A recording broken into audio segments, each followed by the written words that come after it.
there's no reason that we need to fear a hard landing.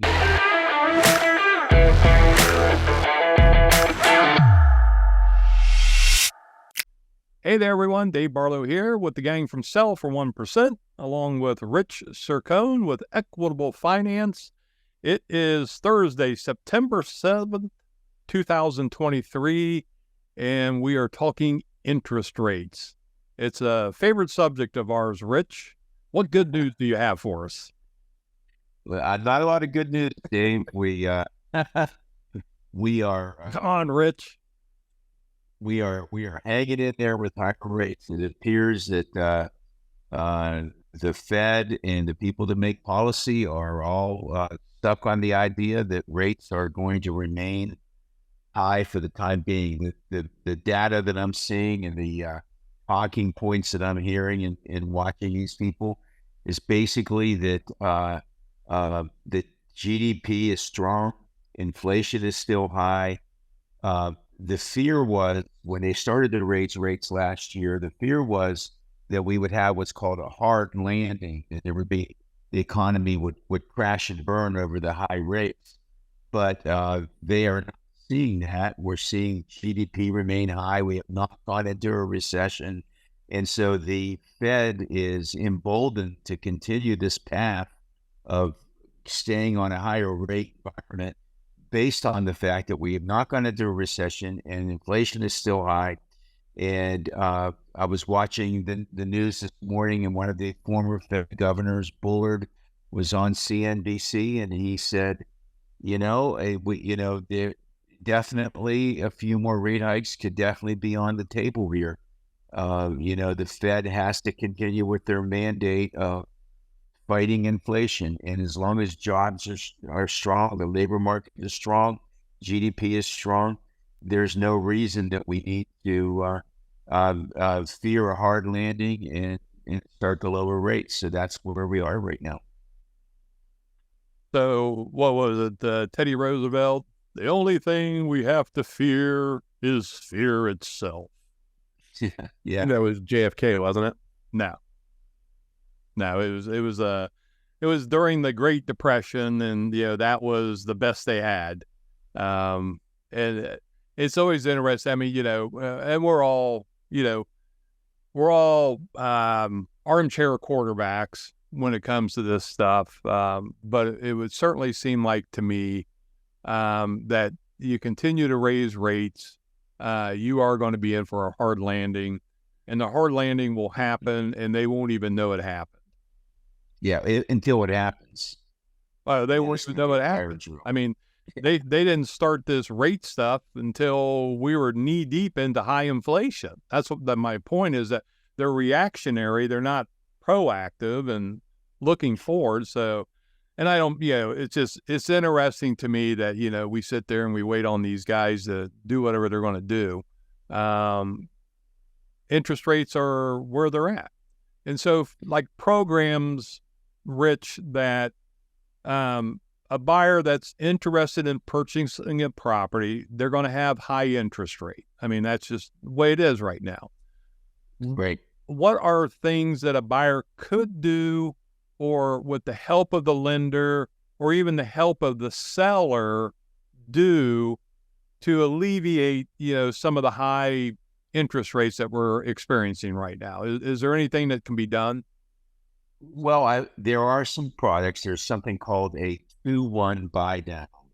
The 2-1 buy down means that you would start at a 2% lower rate than what your eventual final rate would be. So if the rate is 7.25%, you would start at a rate of 5.25% for the first year, 6.25% for the second year, and then 7.25% would be your rate for the remaining 28 years of that mortgage. So that would give you some relief in the early days. And the hope would be that at some point in the next couple of years, we would see rates go down and you could refinance. So you could enjoy that 5 or 6% rate for the first 2 years, and then at some point refinance into that lower rate on a permanent basis.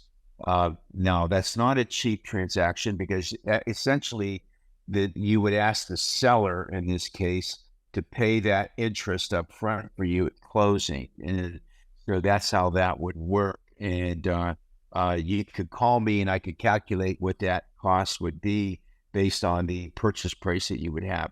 But that would be one way to mitigate these higher rates and get you into a lower payment for the first couple of years. That's one thing that you could do. Or you could simply ask the seller to pay your closing costs for you, which means then that you're in this loan at a 7-something rate, but you didn't pay any money for this loan. The seller paid the closing costs. So if the rates drop even a little bit, the cost to recoup that up front is zero. So you could easily refinance and not feel bad about having paid a lot of money for the mortgage that you have. And one thing that I would recommend they not do is pay points in an environment like this, because if you pay points, 1 point would be 1% of the loan amount. A $400,000 loan, 1 point would be $4,000. And typically that 1 point would buy your rate down 0.25%. Very minimal, maybe a $60 a month savings. I'm not calculating this. I'm just making up an example. So it would take you a long time to recoup that upfront $4,000 cost. And if rates drop in the next 12 months, you're going to feel pretty bad about having paid that upfront cost. So I would not pay points. I would ask the seller to pay closing costs if you're in a market where you can do that, and that's on the advice of your realtor, obviously. Or you can consider the 2-1 buy down also if that is something that's in the cards. Yeah. And that's a good point, Rich. I mean, we're all in the industry. We have seen the market has shifted due to inflation, interest rates, things like that. The recent shift we've seen is that there are remedies back in play. There are inspections that have consequences again. Sellers were selling as is for the longest time, and now people can have their inspections, and if things are wrong, can ask the seller for money back, which again is a newer thing in the market that we're seeing come back. Obviously, it's not brand new. When I got in the business 2018, that was pretty typical. But here, when interest rates and home prices were shooting up, it wasn't as typical. And now you can go back and ask for closing costs even on the front end when crafting your offer. Those things are back in play. So I think that's a good point. Yeah, we see those things on the seller side. We do a lot of listings, and we see things 2, 3, 4 months in advance of, say, the typical real estate agent, just because of the number of listings that we have.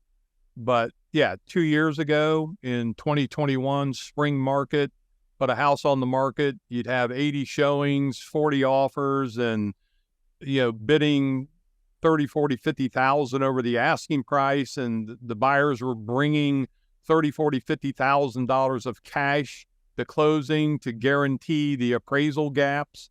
The market, as Jaime just said, has totally changed. It's not a buyer's market, but I think it's more equilibrium right now. And I think sellers, and we're seeing it in the MLS. We just had a graph, over 600 price reductions, and there's only 2,900 active listings in the MLS.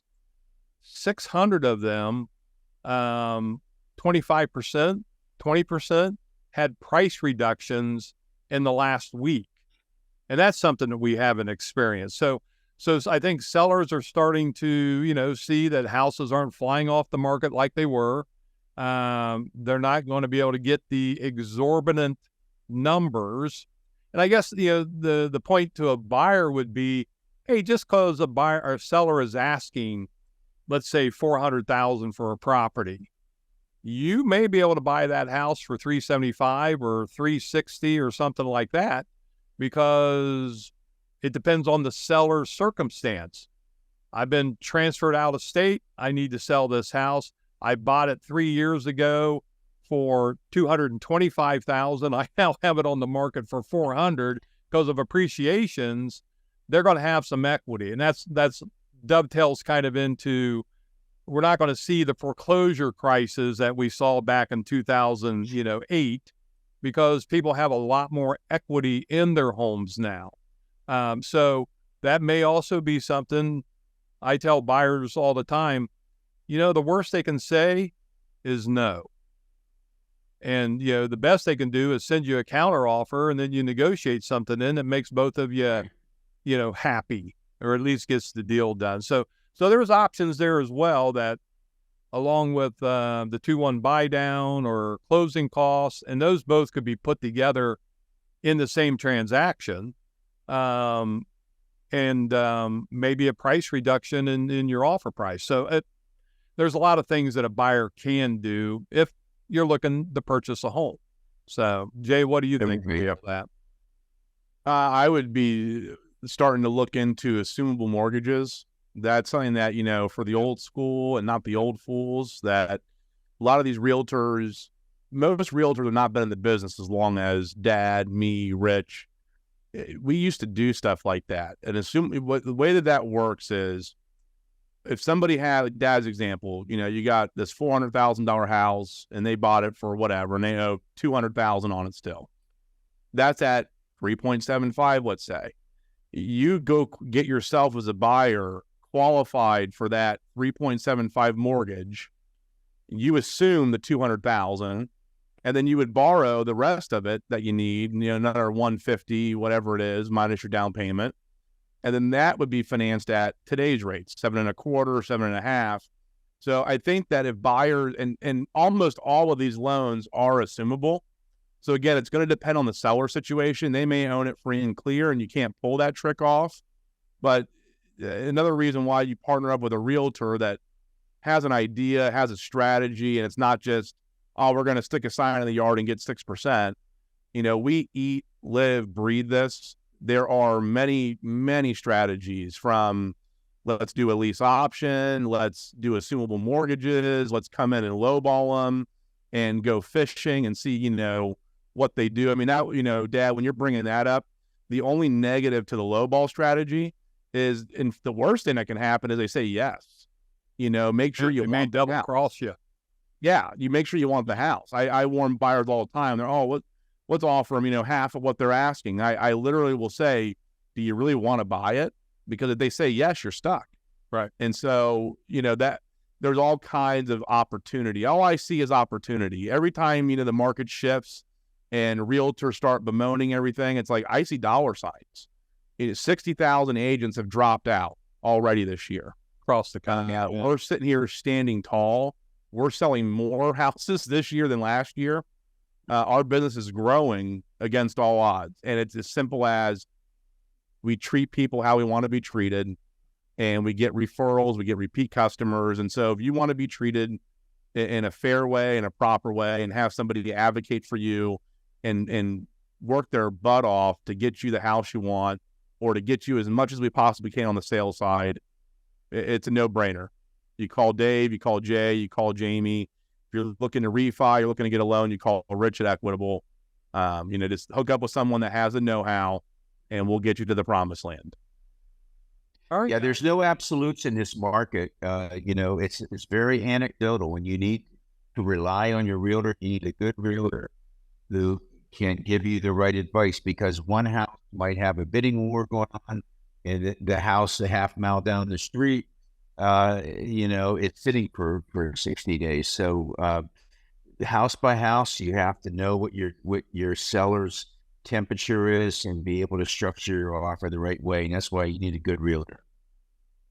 All right, Rich, and we'll throw it right back into your lap and say you also need a good lender that can look at different circumstances and get you into the house of your dreams, in the best way possible. And so you can give us a call. Numbers, information are here on the screen.